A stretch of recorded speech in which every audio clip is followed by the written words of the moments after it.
shit. There you are, you handsome devil. Oh, God bless you. All right, we're gonna try something new. You ready? I'm gonna No. share my screen. Taking this back to our origins here. Eye-catching pods for Dad with athletes asking the strength coach for advice. Can you see my screen now? Yeah, I got it. Are you familiar with these things? Nope. For those of you listening, you may want to check out the podcast and the YouTube channel because we're using visuals right now.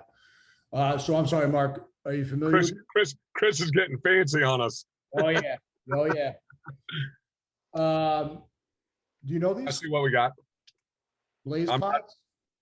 I am not familiar with the company, but So let me show you how they're used here. So long story short, you got these little pods that are lights, and I guess there's kind of an app that goes with them, and you could do random things, set them up, and they're used for I guess audio-visual cueing. And you can use they're fancy. They're fancy cones. Sort of, yeah. So look, you got this little guy here. See, they're flashing. He's running around. Change of direction, accelerating, decelerating. I mean, you're gonna do all this stuff in a workout anyways. I've seen it used more. I mean, the first place I saw it being used was at the University of Cincinnati, but they were doing it for more reaction and hand-eye stuff. Yep. Where they had a light board, so it's similar but not the same. Light board where they would have to go and touch and react to what light was flashing. So. Yeah. So here's another one. Here's a boxer using it. Right. She's not going full speed, like she's not punching. This is just kind of for hand-eye coordination. Yep. Right. So what do you think? I mean, they're pretty expensive. It's like I think $200 or $300 entry level. I could see, gyms using these or I could see more.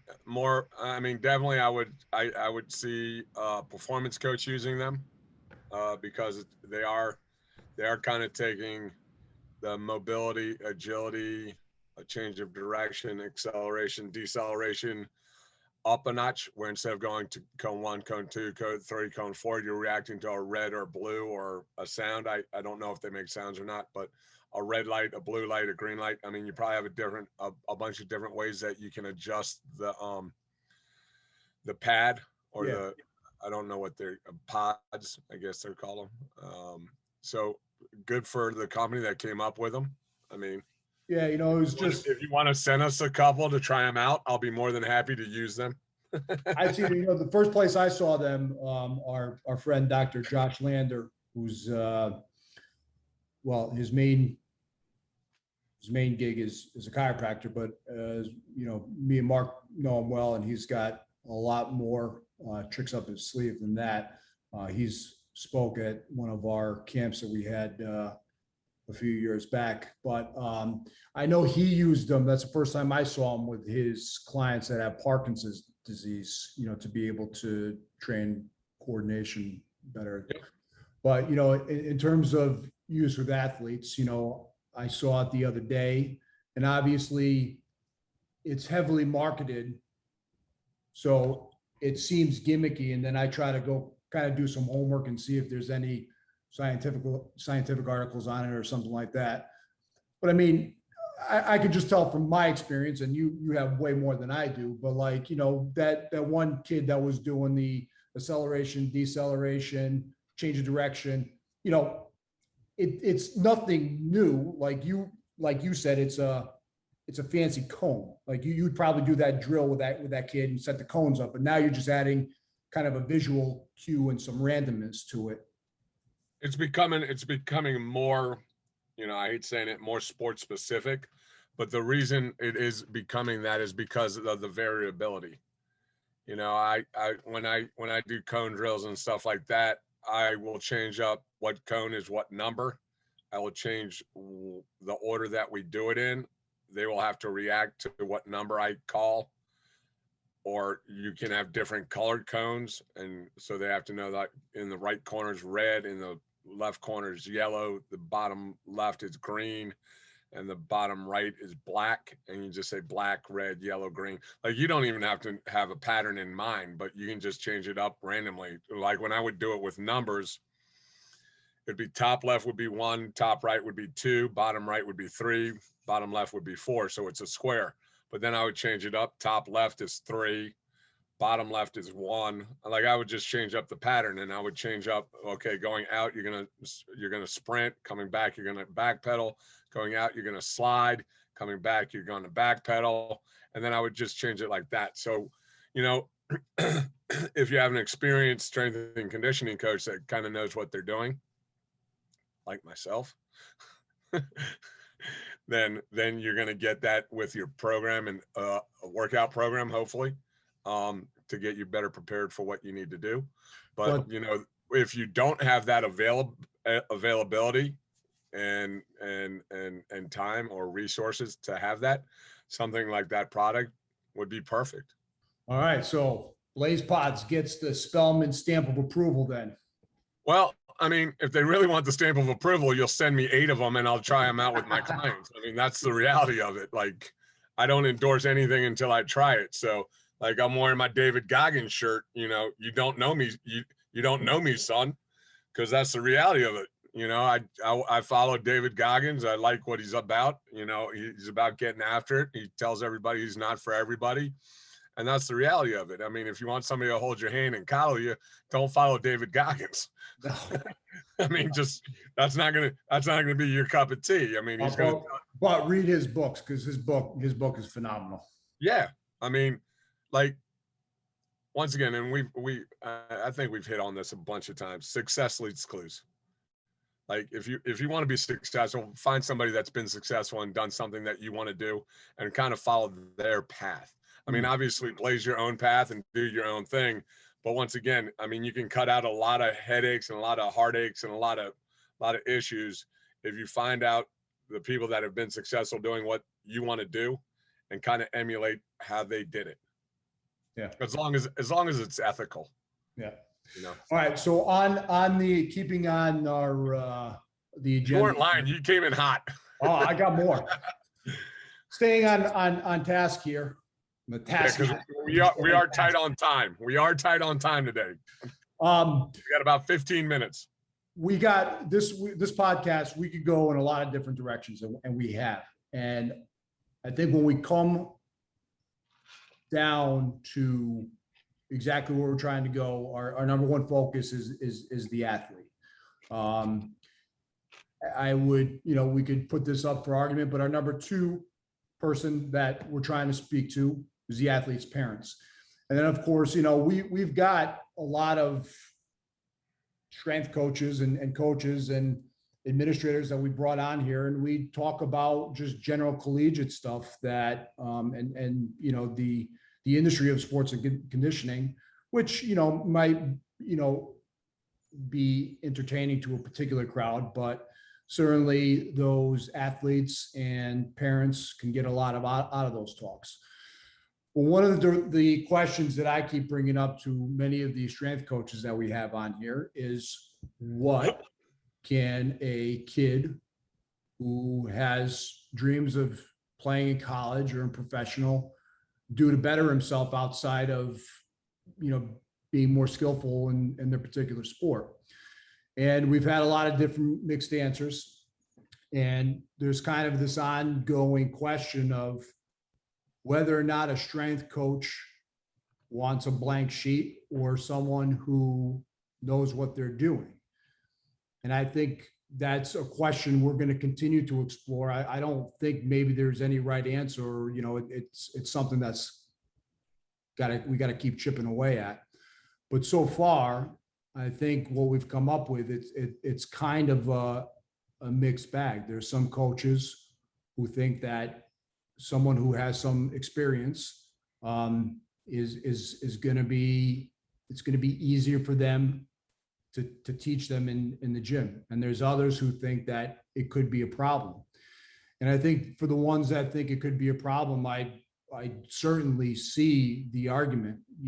One in particular is, if you have an athlete that comes that's been in a football program and, he's all gung ho about the particular lifts that they were doing there, Olympic lifts, you could kind of get someone who's got bias, and then that's going to be hard to teach that person. And I can absolutely see that argument.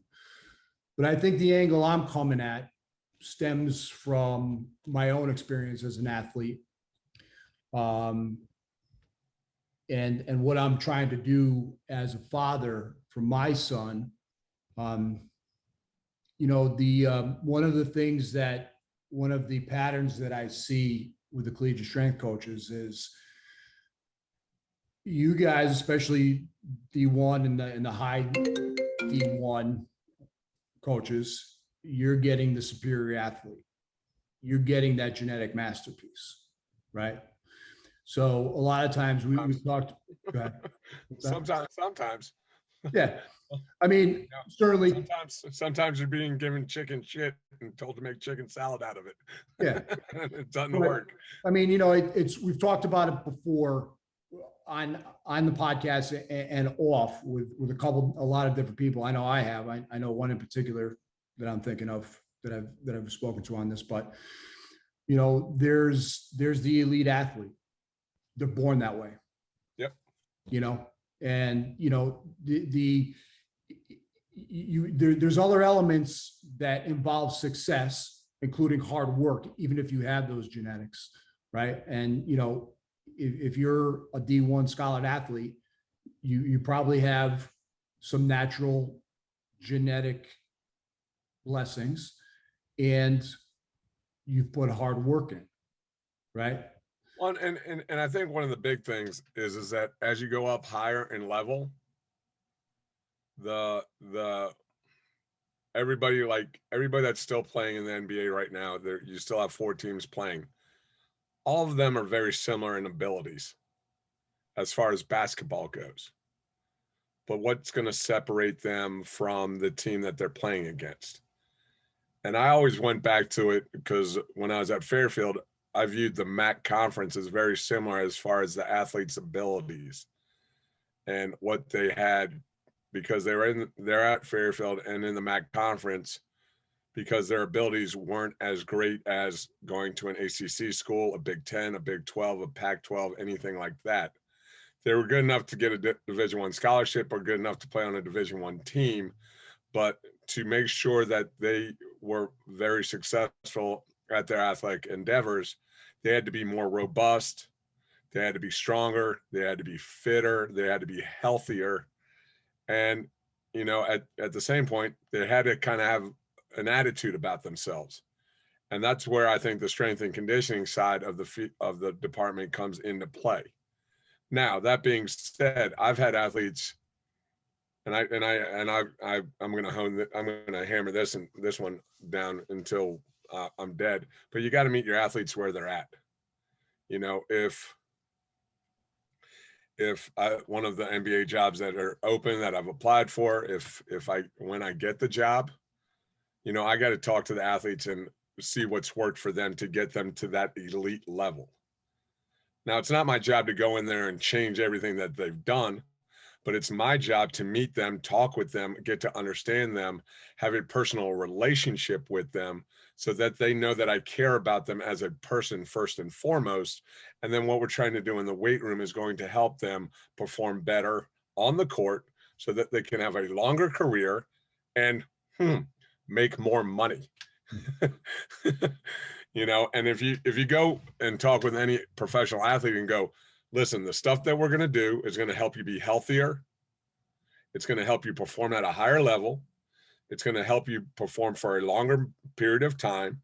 And it's going to make you more financially successful so that when you're done playing your sport, you can enjoy your life however you want to do it until you die. Yeah. And that's really, I think a lot of strength coaches get get worried that, like, all right, well, I got to make sure I'm doing the newest and craziest and like the most updated thing. But at the reality, it's keeping it simply savage, like getting after it, making sure that they can do all the movements that they need to do so they can do it when they have to do it on their court or on their field or wherever they're performing their athletic endeavors, that they can do it at the highest level possible. I You know, get, I 100% get that. And I know that you and the people we've brought on this podcast, because you're dealing with those levels of eliteness and you are literally taking the top of the food chain and you're trying to make them this much better with all the science and all the techniques in the world than their counterparts so that you get that edge. The science and techniques that you've developed and the understanding is incredible.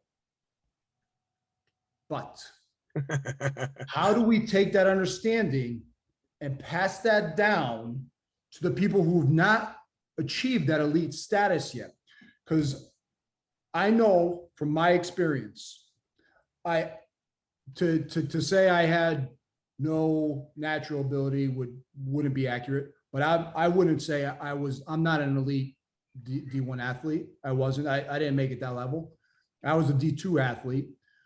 But I know for a fact that the reason I was able to get a scholarship and the reason I was able to play in D2 was because of the work I did in the weight room. And I can make an argument to myself in my own head, you know, Bozo, you spent a lot of time in that weight room trying to get bigger and stronger because, you know, you wanted to play at a higher level. Maybe you should have done more skill work. A lot of people can't make that argument. It's the other way around. Right. That's what I tried to do as a young athlete. I tried to go the other way. Oh, everyone's practicing skills. And it's not that I didn't practice my skill work, but I thought that if I spent time in the weight room, I would have an advantage over other people. And it worked to an extent. And I think that the work I did there helped me get to the level that I achieved. But that didn't come without consequences we've talked about here before. Yep. You know, it's kind of a double-edged sword. Yes, it gave me an advantage that possibly helped me, but also hurt me too. I had a lot of injuries and I'm still dealing with stuff now as an old man at 43 years old, you know? But I look at my son and I look at other kids that I've coached, you know, who are now starting to come up. They're starting to dream. They're starting to work hard. You know, I look at a child like that who may have the same mentality as me. You know, how do we teach these kids about their bodies, about achieving a stronger, flexible, more resilient body the right way? You know, I look at, in my mindset, what I'm trying to achieve on this podcast is I think you take a kid who gets a football or basketball or soccer scholarship. The coach that they play for already knows that player has a certain sports IQ for that particular sport, right? They understand the game a certain way. Why is it not the same for the strength coach? Why are you not getting a child who hasn't a strength and conditioning IQ, a body IQ, understanding the human body, so that you can take your knowledge and give them more, just like the basketball or soccer coach can? That's the way I'm viewing things. The reality of this is that because high schools are not required to have a certified strength and conditioning coach oversee their strength and conditioning program at the high school level. Yeah, and it's not mandated by anybody. No, but I think that we've got to put the word out there using the resources that we've brought to this program and your vast resources to give as much knowledge as we can to the actual athletes and to the parents to help try to guide them the right way. Well, and the other thing is that there is a National High School Strength and Conditioning Coaches Association, and they do a great job. Like they do a great job. They are 5 years old, maybe less than 5 years old, and they just had their national conference out in Wisconsin, I believe, maybe Minnesota, but they do an amazing job for their profession. And they are they're advocating for all high schools in this country to have a certified strength and conditioning coach work at the school. And I think when that becomes more of the norm than the exception, then everything will be headed in the proper direction. Instead of having an assistant coach for whatever sport overseeing the weight room because it's going to add another $500,000 to their salary. Like, once again, the biggest problem in the strength and conditioning profession is that the profession is not taken seriously. And it's not taken seriously by the people that hire the positions. And the NSCA and the Collegiate Strength and Conditioning Coaches Association doesn't really do a good job as our governing bodies, as our certification organizations, for supporting and being an advocate for what we do. You know, when you see a full-time job at a Division I school paying $30,000, $35,000, what are you going to get? You know, and then, you know, I've talked about it, you know, being interviewed one morning, and then 3 hours later, the university telling or posting that they hired somebody for the strength and conditioning position. Well, why the fuck did you hire me? Why'd you interview me? If you already knew who you were hiring, don't waste my time. Yeah. You know, and a lot of it is because the profession is oversaturated right now with certified strength and conditioning coaches, that universities and colleges, you know, can take their time. Right now it starts on the schools start on a July fiscal year. So in the next month, you're going to have a lot of universities hiring new strength coaches because because now the money is available. But why is it going to take, you know, you get hired in July, I could get a call today and say, hey, we need you here in 2 weeks. Huh? Like, I got other things I need to take care of before I get to where I'm going. Yeah. You know, so it's like, I understand you want the strength coach to be there now, but because of the poor planning on the university side, that doesn't mean that the strength coach needs to jump. They don't need to jump as high because somebody's telling them to jump. And I think where a lot of the strength coaches now, we really need to take control of our profession and make sure that we are taking care of each other instead of trying to backstab each other and undercut what we're trying to do for our profession and for the athletes that we work with. And I know I just went off on a tangent on that. I can't wait till you guys get it together. But in the meantime, I'm representing the athletes and parents right now. What's up? So I put together a list. Okay. I put together a list of some of the things that we've talked about on this show that could potentially help athletes and parents get their child ready for sports and possibly collegiate sports. And maybe the strength and conditioning coaches will be happy if they get athletes that come with this IQ. Now, a lot of this I put together from our podcast that we had with Charlie Melton, because I think he listed a lot of stuff, and I went back and I took notes and I got him here. But I'm going to start with 2 things that Coach Ashley Beaver pointed out that were really important, because when we asked her this question, she kind of went in another direction.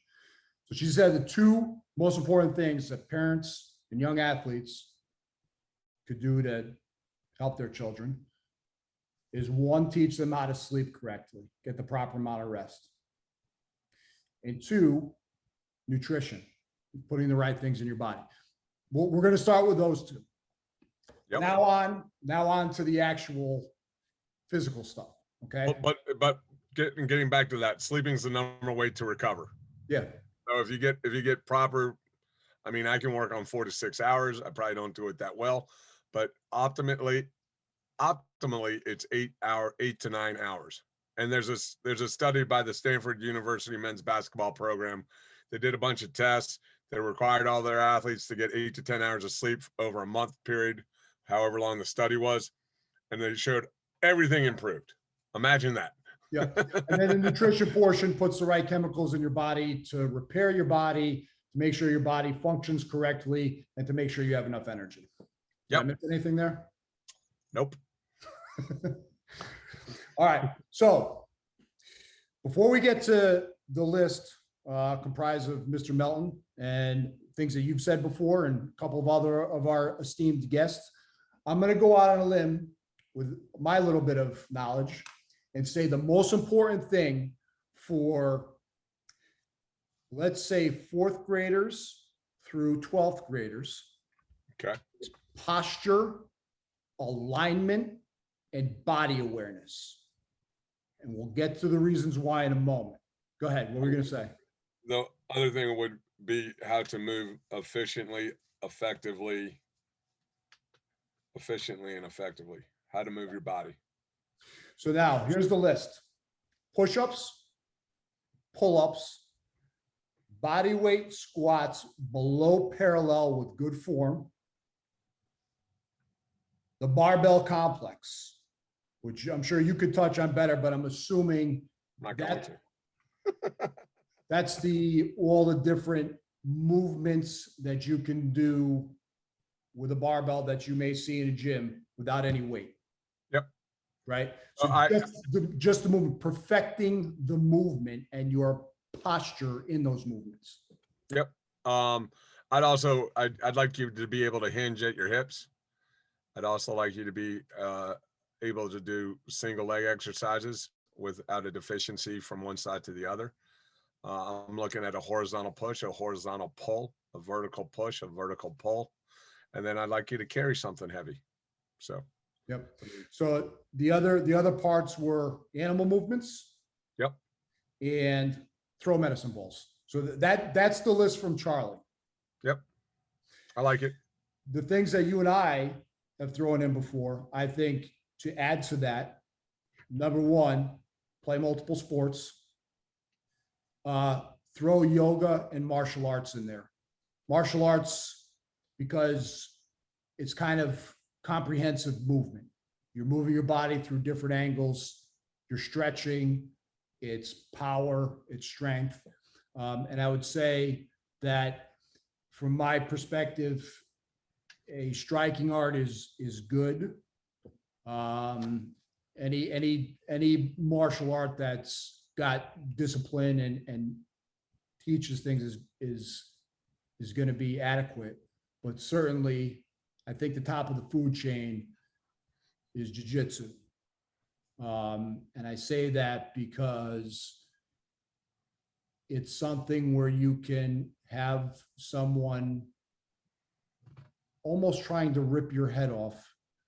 So you're getting a maximal effort from someone else at various angles, and your body's reacting to it, and it's full pressure. You're not going to get full pressure in striking arts unless you reach higher levels and you're willing to part ways with some of your cognition.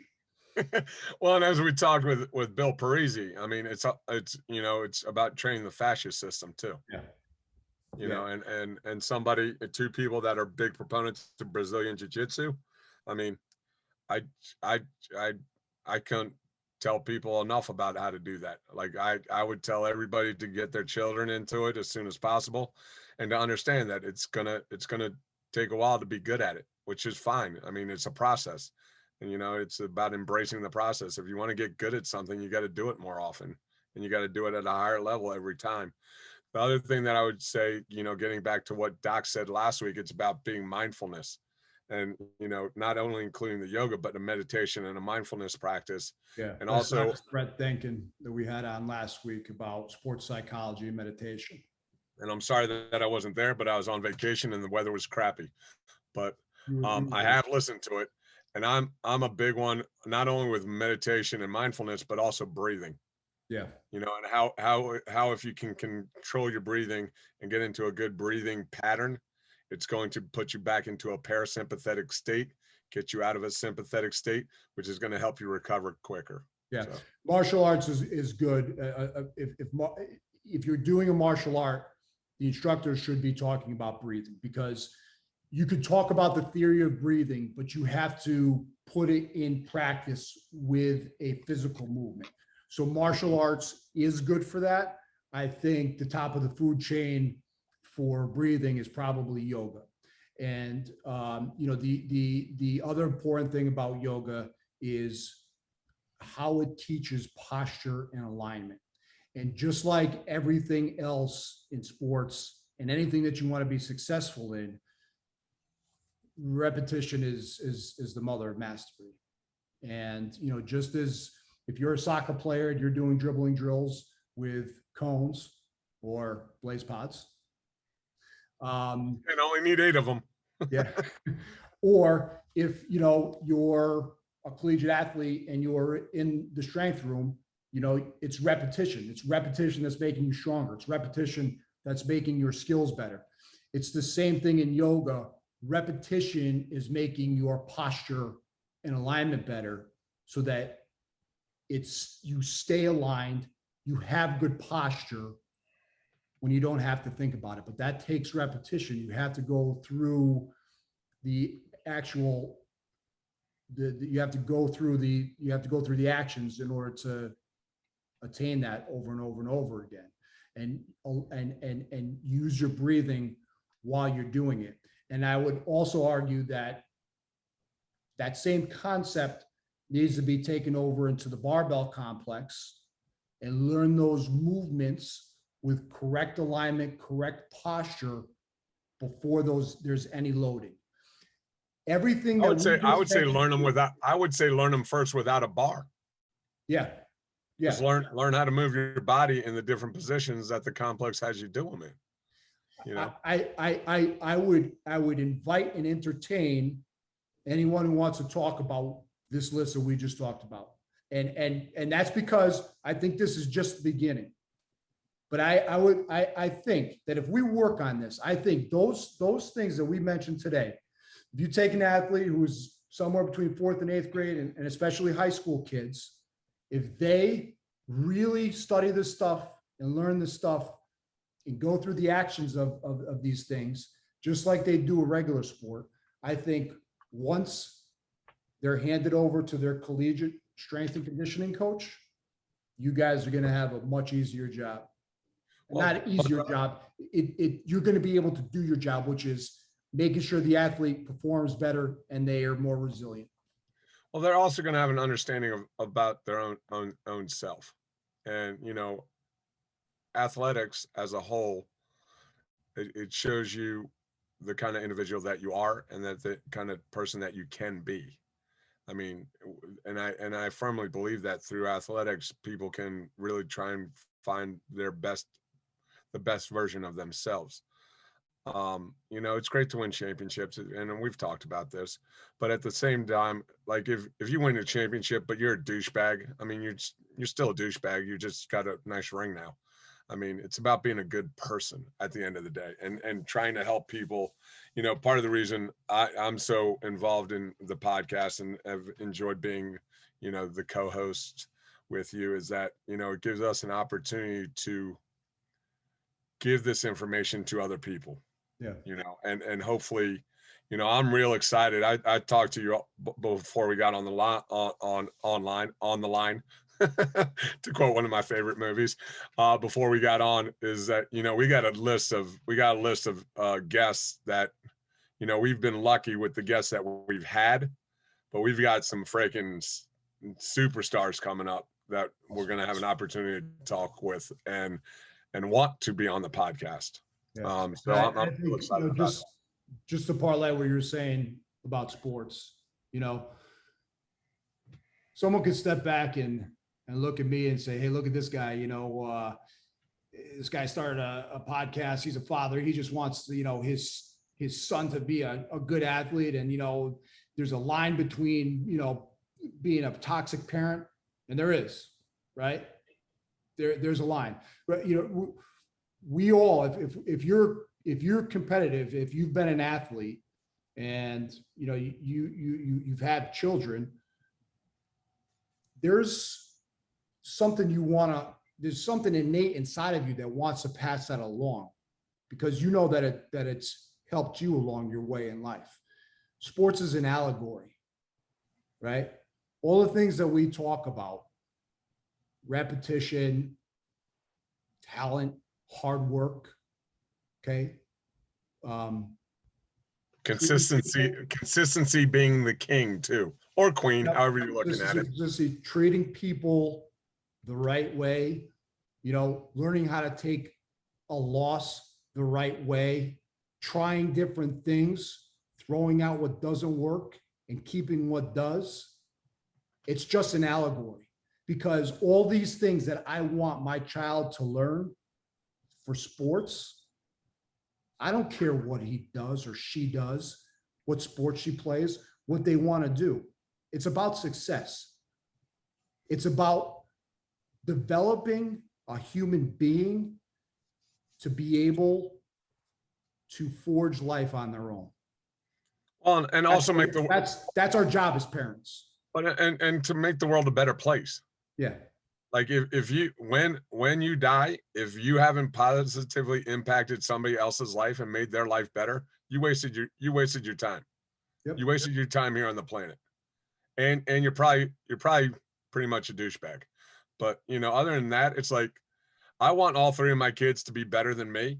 Yep. But in no chance am I going to give that to them. Like when they beat me, you can't give it to them. But when they beat me at something, they're going to have to beat me at it. Yeah.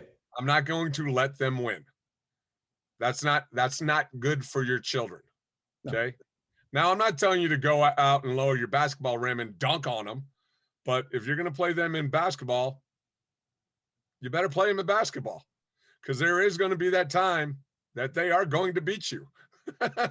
So cherish the like 10 to 12 years that you are better than them. Yeah. And you know what? Yeah. And if you're going to play them in martial arts or jiu-jitsu, you better have some skill yourself, and you be able to better control yourself, because you will hurt them. And when they get bigger and stronger, they're coming for you. Oh, we're doing family therapy this Friday. Me and the 3 kids, we're going. Excellent. I already told them 1:00. It's happening. All 3 of them are getting choked by me. Yep, that's going to happen. But you've got skill and you can control yourself. So when you say choke them, yeah, it's a loving choke. It's going to be nice. It'll be loving. Yeah. I'll whisper while I put them to sleep. No, I'm not going to hurt them, but they need to understand, like, I'm doing it for them so that they can start enjoying what I love so much. Yeah. And that in reality, when daddy's not around, they can still protect themselves. Yeah. And you know what? Here's one more.